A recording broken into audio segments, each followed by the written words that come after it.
Hey guys, what's up? Welcome back to another video. Today, as you can see in front of me, I have the 8BitDo Pro2 controller. And behind me, in my background, I've added a few new things to my setup and videos will be coming out on them in the near future. So let's get straight into this.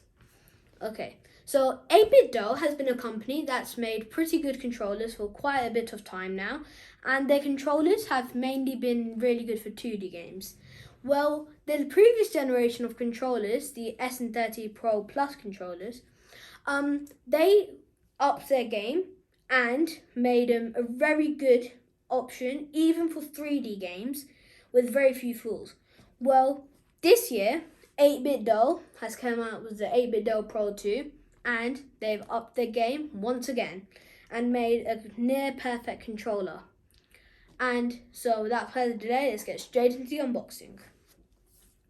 On the front, you have a picture of the controller. I bought in the G Classic Edition, which is basically a Game Boy Classic Edition because it has the Game Boy color scheme. On the bottom, it has a picture of the brand logo. And on the back, it says the controller is compatible with Switch, and it can also go Switch Lite, and it's 9.0 and above for the Bluetooth. It's Windows 7 and Bluetooth 4.0. It also has Android 4.0 and above for the Bluetooth. Mac OS 10.1 and above. It also works on Steam with Windows 7 and above, Mac OS 10.10 and above. I don't know why it says Steam, because Steam is basically the same thing as Windows. And it also works with Raspberry Pi, Bluetooth 2.0 and above. Okay, so once I remove the sleeve, I have this nice grey box, and it has a very nice matte finish. Okay, so once I remove this lid on the top, I have the controller on top with a plastic cover for some protection. Okay, remove the sticker. So I have the controller in the box. I have a manual, and I have a cable. As you can see, the cable has the same color aesthetic as the controller, which is a nice touch. And the cable is a USB to USB Type-C.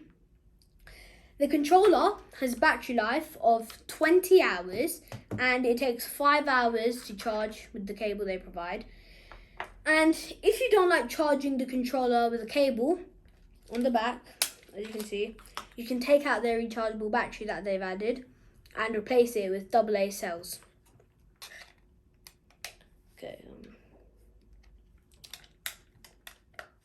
Okay, so when I picked the controller up at first, it's a very lightweight controller compared to other Pro controller alternatives out there in the market. And I also feel that it's a very nice high quality material that they've used, which is plastic.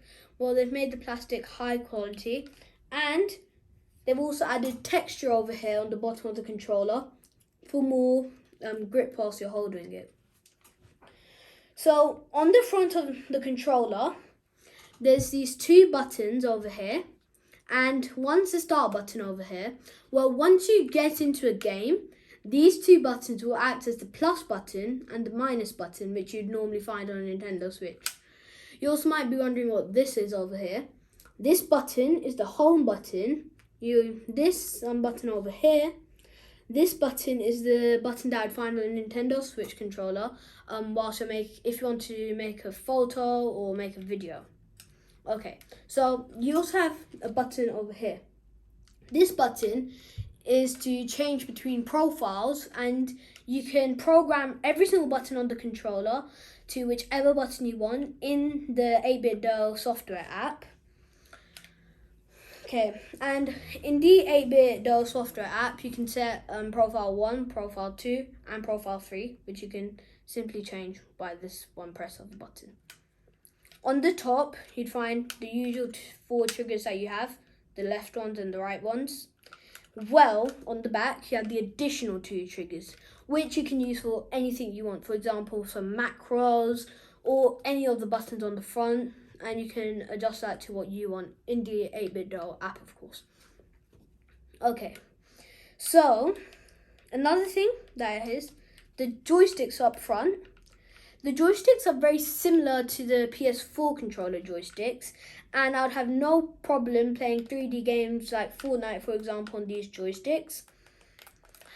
The D-pad over here is a very good D-pad since it has the perfect amount of pressure you needed to apply, and it's a very high quality D-pad. So you might be wondering, this controller packs so many features, including vibrations, which you can change in the app. So many features, how much does it cost? It might be surprising, but this controller costs £40 in the UK on Amazon, and you can get yours for £40. So compared to the Pro Controller by Nintendo, the original one, this packs in many more features and yet maintains a cheaper price.